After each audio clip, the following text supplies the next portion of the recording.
उत्तर प्रदेश के विभिन्न बोलियों को, भोजपुरी, अवधी, ब्रज और बुंदेलखंडी को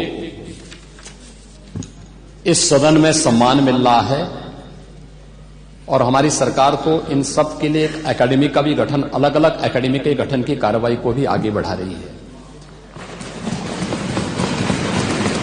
ये सभी हिंदी की उपभाषाएं हैं, यानी हिंदी की बेटियां हैं।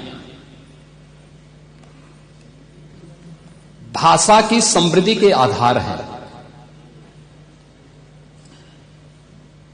और हमें इसका स्वागत करना चाहिए। ये सदन साहित्य केवल विशुद्ध साहित्यिक और व्याकरण से के विद्वानों की नहीं है,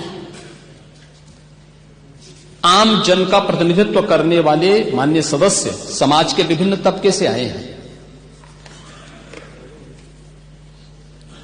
अंतिम पायदान पर बैठे हुए व्यक्ति की आवाज को भी इस सदन में मुखरता मिले, इसके लिए अगर किसी को हिंदी में वह धारा प्रवाह नहीं बोल सकता तो उसको भोजपुरी में भी अपनी बात को रखने का अधिकार मिलना चाहिए, अवधी में, ब्रज में या बुंदेलखंडी में उसको रखने का अधिकार मिलना चाहिए।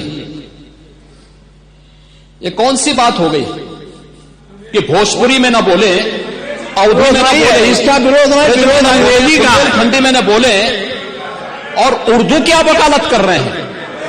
ये बड़ी विचित्र बात है।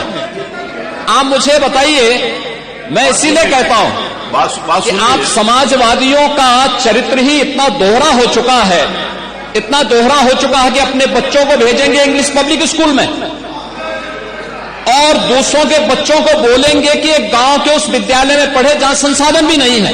ये दोहरा आचरण और जाकी रही भावना जैसी प्रभु मूर्ति देखी तिन तैसी, यह तो आचरण आप लोगों का है। इसीलिए आपने कल भी भोजपुरी का विरोध किया, अवधी का विरोध किया, बुंदेलखंडी का विरोध किया और आप लोग अपने दैनिक जागरण में, दैनिक जीवन में इस प्रकार के आचरण के आदी हो चुके हैं।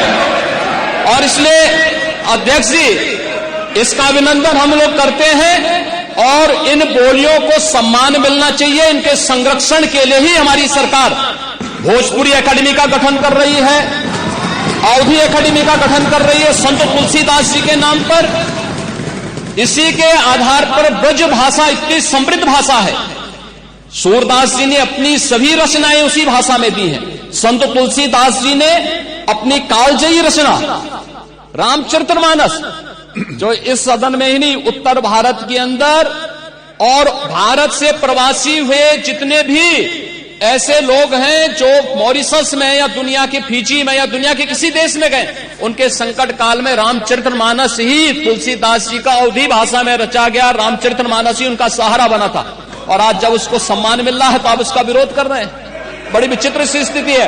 आप हर अच्छे कार्य का समाज, आज के यही ढोंग है आप लोगों का, यही ढोंग है। हर अच्छे कार्य का आप विरोध करेंगे, हर अच्छे कार्य का आप विरोध करेंगे। हर अच्छा कार्य जो प्रदेश के हित में है, देश के हित में है, आप उसका विरोध करेंगे। और मुझे लगता है इस प्रकार के विरोध की निंदा होनी चाहिए और हम इसका समर्थन करते हैं जो उत्तर प्रदेश की बोलियों को सम्मान मिल रहा है। मैं आपका धन्यवाद करूंगा और विधानसभा सचिवालय को इस बात के लिए धन्यवाद दूंगा। कल हम लोगों ने यहां पे इसका शुभारंभ किया, समाजवादी पार्टी ने उसका विरोध किया है और मुझे लगता है कि प्रोसीडिंग का हिस्सा होना चाहिए। इनको समाज के सामने एक्सपोज करना चाहिए। अपने बच्चों को ये लोग पढ़ाएंगे इंग्लिश स्कूलों में और दूसरे के बच्चे के लिए अगर वो सुविधा सरकार देना चाहते हो, कहते नहीं उर्दू पढ़ाओ इसको, यानी उसको मौलवी बनाना चाहते हैं, कठपुल्ला पर की ओर से इसको ले जाना चाहते हैं। ये नहीं चल सकता है।